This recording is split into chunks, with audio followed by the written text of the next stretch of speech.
Okay, good afternoon. We're here again at the Slatington Library. I'm Ed Bechtel from Bechtel's Pharmacy. We're doing our monthly Sweet Spot talk. Today we're going to talk about diet. How many magazines do you see advertising the latest diets and quick weight loss tips? How many commercials feature popular celebrities endorsing the latest and greatest diets? How about those ads with amazing before and after pictures? There's no question that our society has a weight problem. There are more overweight and obese people than ever before, so it makes sense that the mainstream market is taking advantage of every opportunity to make big money on those looking for quick, effortless weight loss. But how can we know which diet is the right one for us?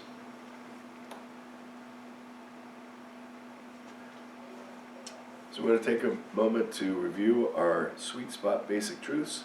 Most of us know there are two main types of insulin and two main types of diabetes. With some exceptions, most diabetics fall into the category of either type 1 or type 2. If you're not sure which category you fall into, simply ask your doctor.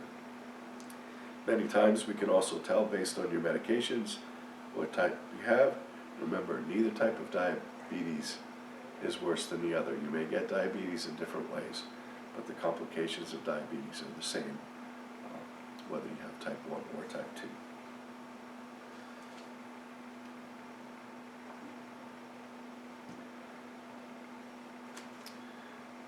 So what should our blood sugar goals be?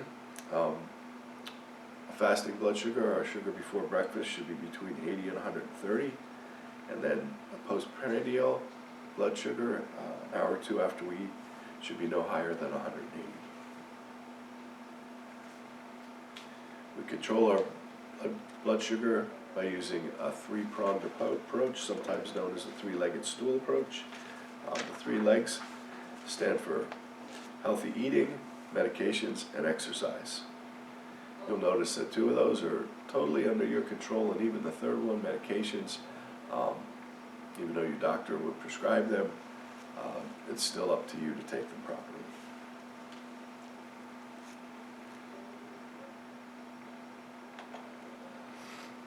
All right. So let's start by defining the word diet. It's a word that over the years I've not really liked. What does diet mean to you? Here are some of the common definitions.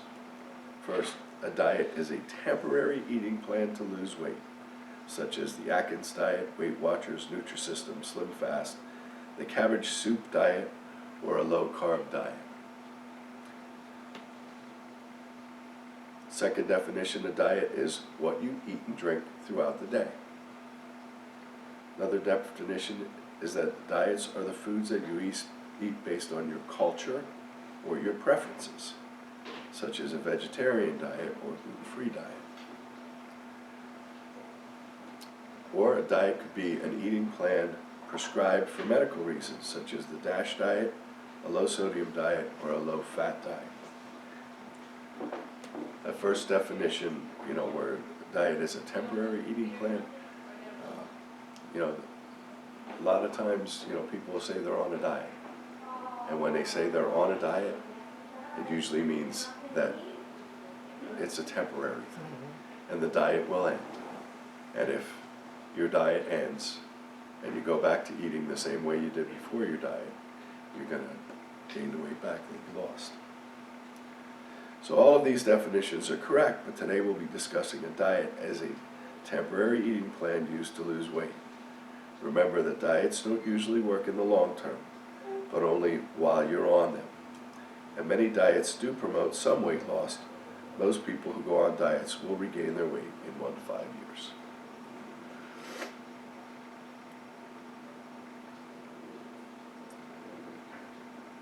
So, what diets have you tried? Did they work for you? How well did they work? Were they hard to stick to? Did they give you the results you were looking for?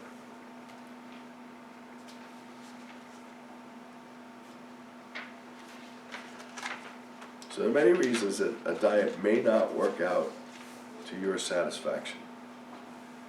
First, that they could be too restrictive.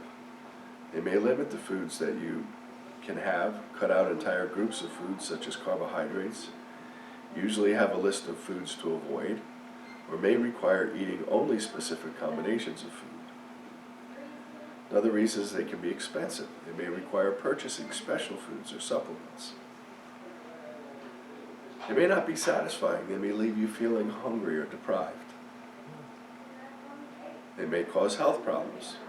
They could cause excessive or rapid weight loss, resulting in dehydration and loss of muscle mass, elevated cholesterol levels and heart problems, dangerously low glucose levels, or nutrient deficiencies such as vitamins, minerals, and protein. Or they may be unrealistic. Many people are unable to stick to diets for an extended period of time. Can you think of additional reasons that a diet may not have worked for you?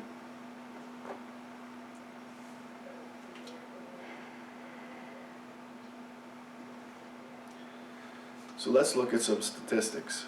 According to the Academy of Nutrition and Dietetics, studies have shown that 82% of people going on a diet don't want to give up the foods they like in order to eat healthier. 68% don't eat fruits or vegetables at least twice a day as recommended.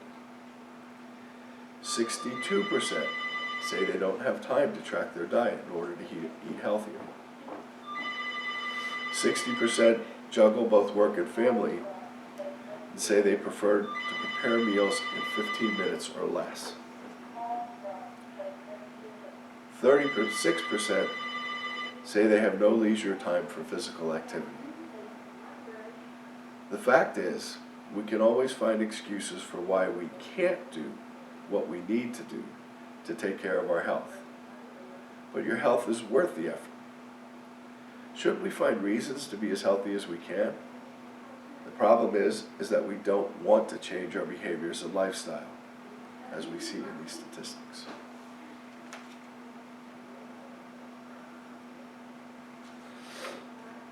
So why is it important to achieve and maintain a healthy weight? Studies have shown that if you're overweight or obese, you have a greater risk of developing many diseases, including type 2 diabetes, heart disease, and some types of cancer. Losing just 5 to 10% of your body weight can dramatically improve your health. For example, a patient that weighs 200 pounds would only need to lose 10 to 20 pounds to decrease their risk. We aren't saying to stop there, but everyone needs a goal to start. There was a study done in the mid to late 90s that showed that people who had pre-diabetes, so these are people that were at risk for type 2 diabetes, that if they lost 5 to 10% of their body weight, that they reduced their risk of developing type 2 diabetes by over 50%. And if you're over 60 and you do that, you can reduce your risk over 70%. So it was dramatic. And it's really only in the last few years that people have picked up on that, and the government now has picked up on that, and starting January 1st, lifestyle modification to help you lose that weight will be a covered benefit under Medicare. There are some restrictions with that. You'll have to be diagnosed as pre-diabetic by a blood test, and you'll have to do a program that's been certified by the CDC. But you know, the federal government is now seeing that, you know, paying to help people to lose weight, to become healthier, will inevitably save them money. You know, the government doesn't do anything for you unless there's a payout for them. So, So achieving a healthy weight can help you feel better and look better, but most importantly, it can improve your overall health and well-being. Whether your goal is to maintain your current weight or to lose weight, adopting a healthy lifestyle can improve your health, even if you don't lose any weight at all. Are there any other reasons that weight management might be important to you?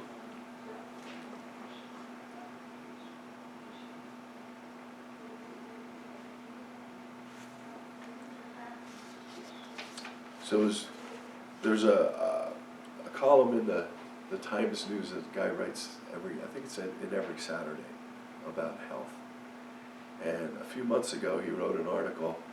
Basically, he was saying that he believes in the snowflake theory of dieting. You know, every snowflake is unique and different. Every one of us is unique and different. And every one of us, in order to eat healthy, to be healthy, is going to have to take a slightly different approach. There is no one size fits all. And I agree with that article that he wrote. He made a very, very good case. To help us achieve better health, let's take a look at which diet takes the gold. What's the best way to lose weight and keep it off? First, there is no one diet fits all or a quick fix. There is no magic food, drink, or pill. And if it sounds too good to be true, it probably is. Don't fall for gimmicks or promises of quick and effortless weight loss. When trying to decide which plan is the right one for you, you have to become a diet detective.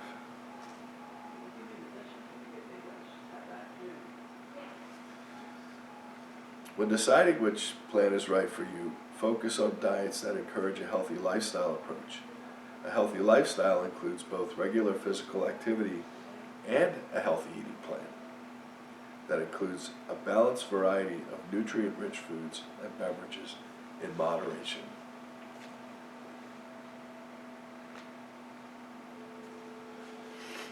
So here are some things you should consider when choosing a diet plan. Your experiences with past diets. Think about diets you've tried before. What did you like or dislike about them? Were you able to follow the diet? What worked or didn't work for you? How did you feel physically and emotionally while on the diet? Consider your food likes and dislikes. Do you prefer diet on your own or with support online or in-person meetings? Your budget. Some weight loss programs require you to buy special products or meals. Other programs require attending weight loss clinics or meetings. Does the cost of these programs fit into your budget? Your health. Before starting any weight loss plan, talk to your doctor or healthcare provider. Existing conditions such as diabetes, heart disease, or food allergies and intolerances must be taken into consideration.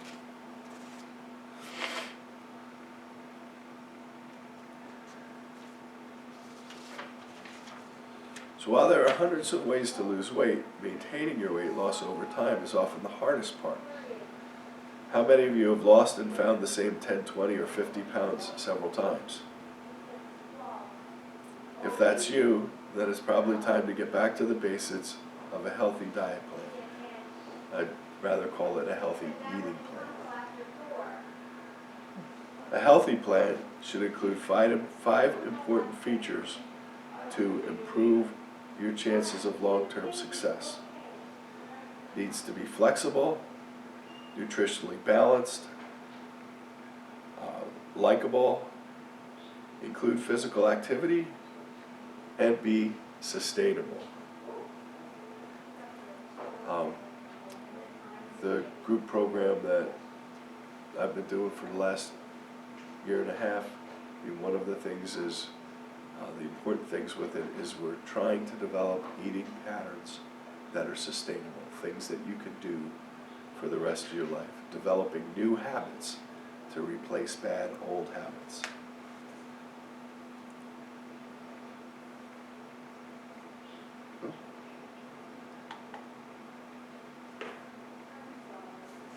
All right. Flexibility. For a diet plan to be flexible, it should include a variety of foods from all the major food groups, such as vegetables and fruits, whole grains, low fat dairy products, lean meat and protein sources, and healthy fats. No food should be off limits unless for medical reasons as determined by your healthcare provider. Allow for an occasional but reasonable indulgence or treat. Include foods that are easily found in local stores.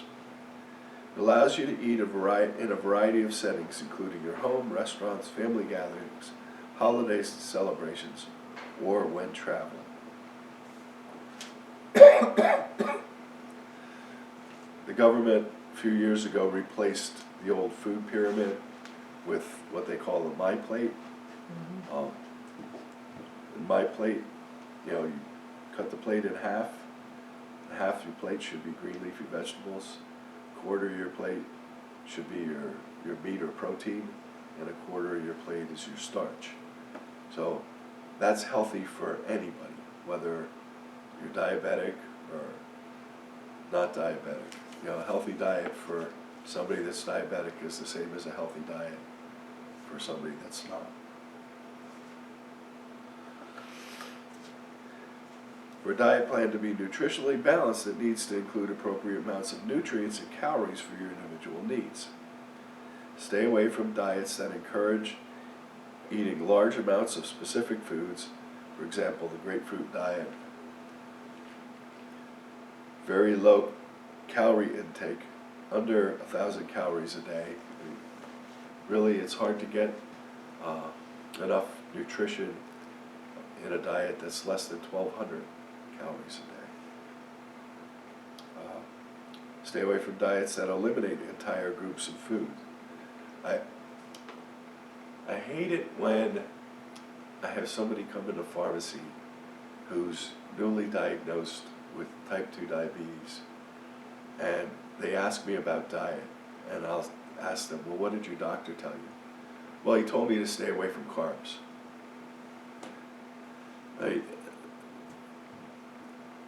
First of all, balanced diet's going to include some carbohydrates.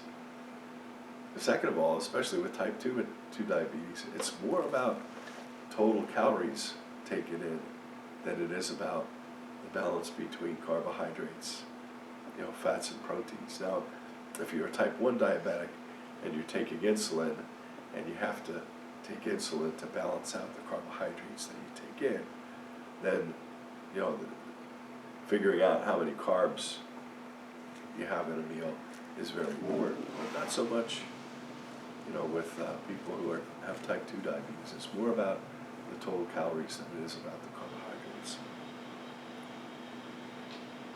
Diets that are not balanced may result in vitamin deficiencies, rapid weight loss, heart problems, or hypoglycemia.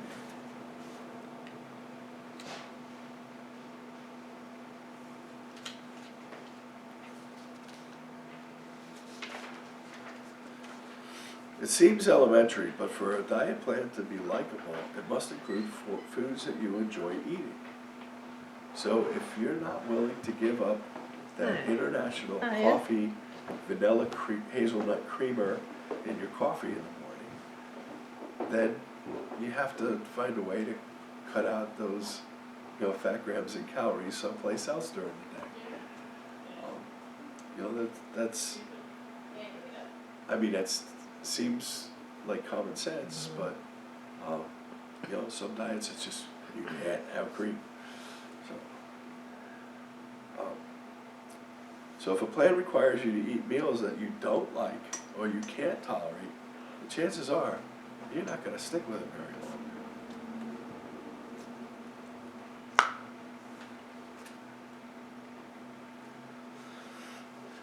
long. A healthy diet plan should also include physical activity. Although most diet plans do not give specific exercise recommendations, a healthy plan will mention the benefits of physical activity in your daily life. In that diabetes prevention program that I referred to earlier, they recommend 150 minutes of moderate intensity exercise per week, and they define moderate exercise as walking at a pace where you can still talk, have a conversation, but singing would leave you short of breath. So it's more than just walking, it's walking at a little bit brisker pace. That's what they consider modern exercise. So anything that would be equivalent to that, whether it be walking, swimming, whatever. If you find a plan that says you can lose weight without any exercise, run far away. It might prove true for a short period of time, but they obviously do not have your health as a top priority. There are studies that show with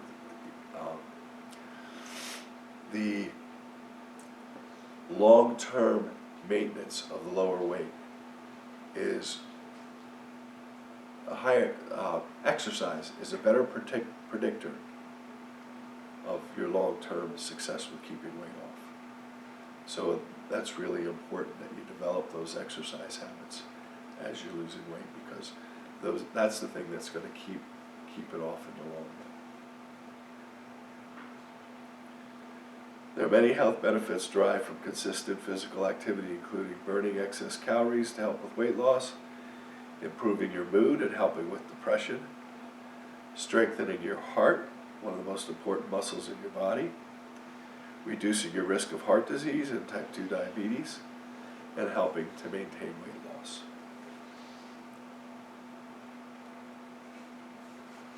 You're like, I don't know what my problem is today. get off of it somehow. There you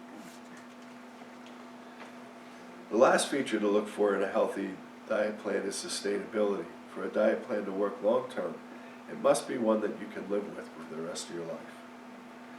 All of the issues mentioned on the previous slides must be successfully addressed for a diet to be sustainable.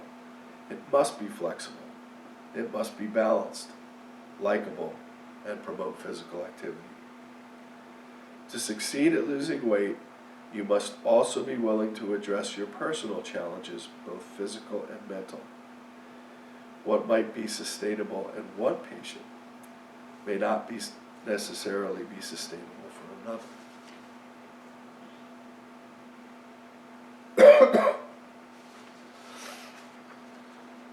So there are literally hundreds of diets to choose from.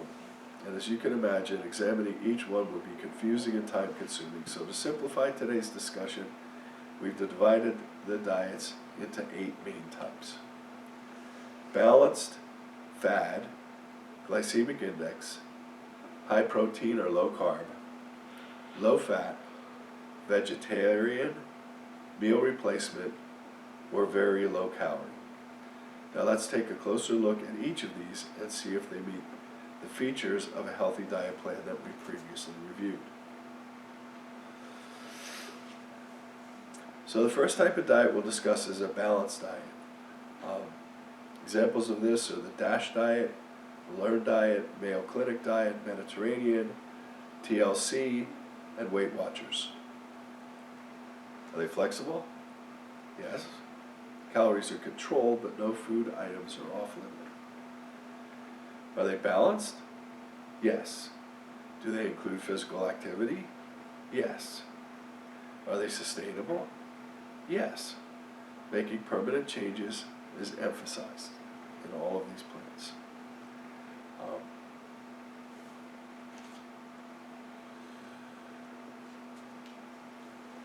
So how about the fad diets? Examples, the cabbage soup diet, the detox diet, the grapefruit diet, or the raw food diet. Are they flexible? No. They emphasize a single food or a combination of foods. Are they nutritionally balanced? No. Do they include physical activity? No. Are they sustainable? Heck no.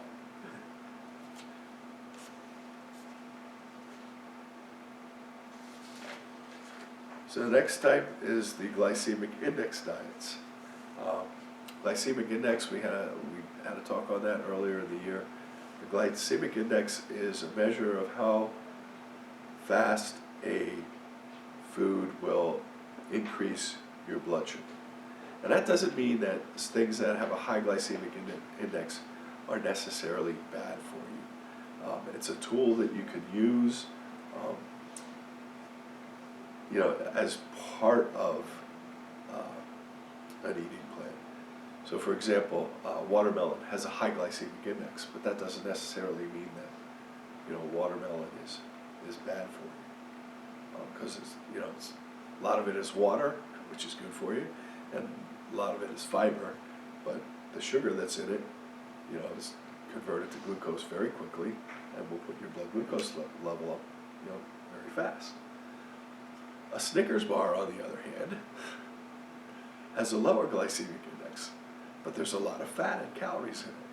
So, even though it might have a lower glycemic index, it doesn't necessarily mean that a Snickers bar is better for you than a piece of watermelon. So, the glycemic index, an example of this is Sugar Busters. Is it flexible? No. Foods that rapidly increase blood sugar levels, such as white bread and potatoes, are limited. Is it nutritionally balanced? Deficiencies are possible on a very restricted plan. Does it include physical activity? Physical activity is optional. Is it sustainable? It possibly could be. The diet may be hard to stick with, but it is possible to stick with it over time. So it does look at different types of starches, and then you're not allowed to have certain things that have a high glycemic index, which complex carbohydrates are better for you. So in that way, it does have some good benefits. So let's look at high protein and low carbohydrate diet plans. Examples of these are the Atkins diet, the Dukan diet, and the Zone. Are they flexible? No. Carbs are limited. Fats and proteins are both emphasized. Is it nutritionally balanced? Well, if you're not eating any carbohydrates, that's not a good balance. Does it include physical activity? Physical activity is optional. And is it sustainable? Possibly, but the diet may be hard to stick to over time. I know somebody that went on that keto diet and lost a substantial amount of weight, but found it impossible to stick with, and when she went off it, all the weight came back. So, that's the one thing about diets, is if you're on a diet, the diet's going to end. So you want to think of it as an eating plan, as a lifestyle change, so that it's something that you can stick to forever.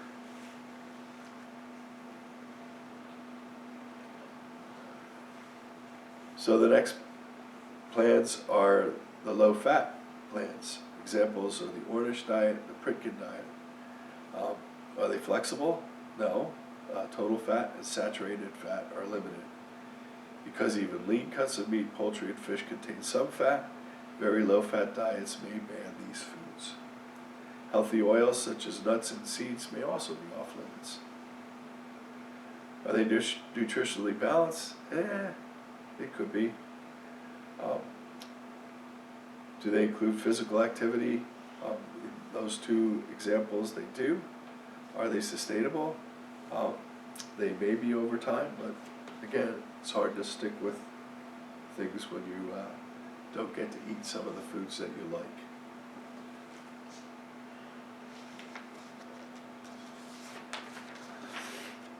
Many people, for a variety of reasons, have chosen to become vegetarians. So let's examine some of the features of a vegetarian diet. Is it flexible? No, meat's off limits.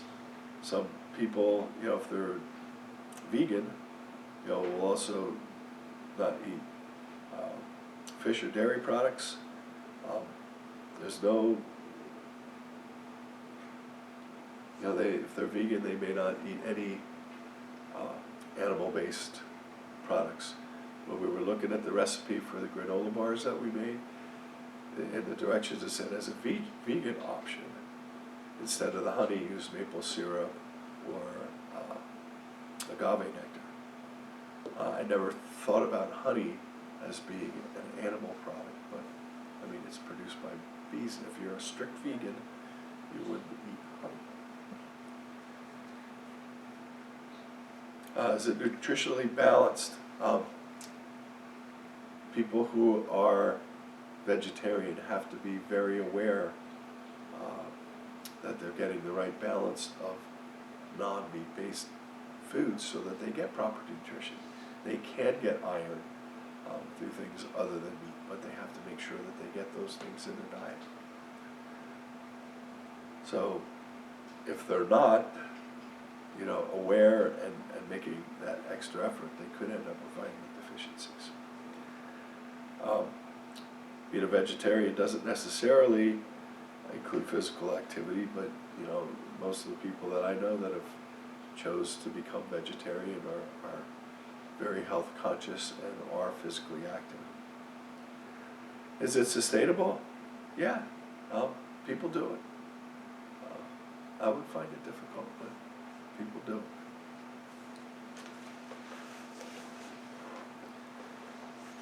Now let's take a look at meal replacement plans. For example, Jenny Craig, HMR, Medifast, Nutrisystem, SlimFast. Are they flexible? No. You have to eat their replacement products to take the place of 1 or 2 meals a day. Nutritionally balanced? Yeah, they could be nutritionally balanced, but you could make healthy food choices on your own without eating the prepackaged stuff from Jenny Craig.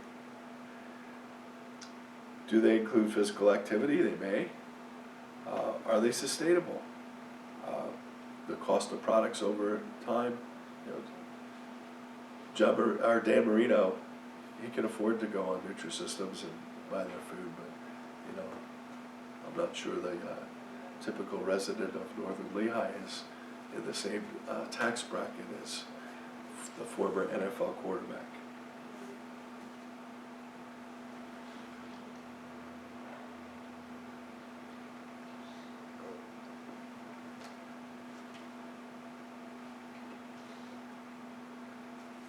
Did I? Okay. Very low calorie diets are popular but dangerous for long-term health. So let's examine them.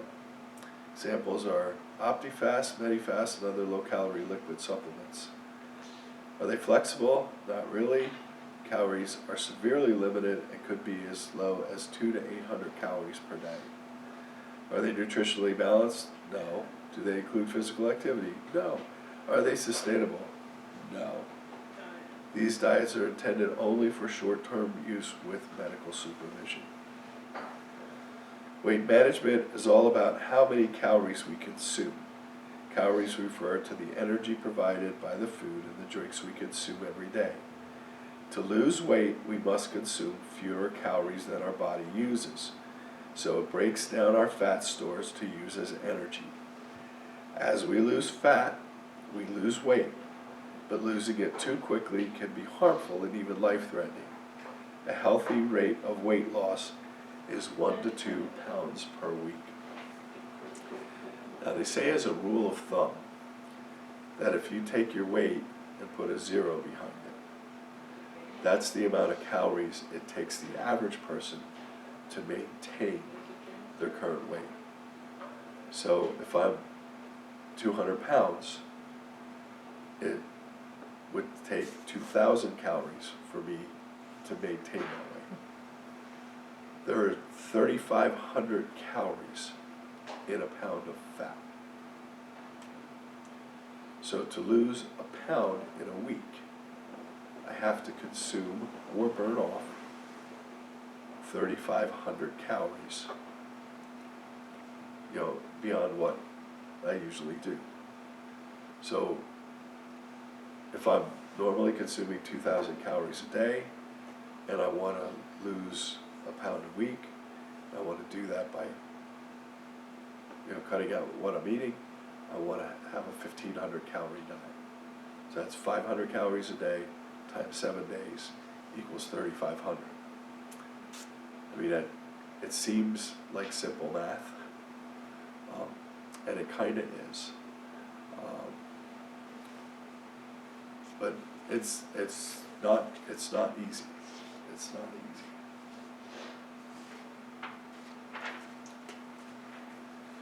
So using the features of a healthy diet, which category do you think is best to help us lose weight and keep it off? The first one. That one, a balanced diet, Yes, right? we knew that.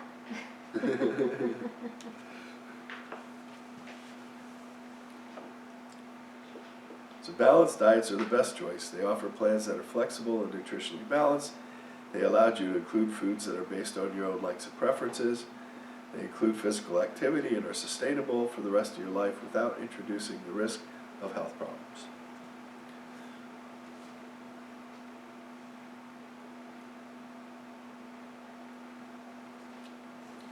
So remember, there's no single diet plan that will work for everyone. If you follow these simple guidelines and consider your individual preferences, lifestyle, and goals, chances are you'll find one that meets your individual needs.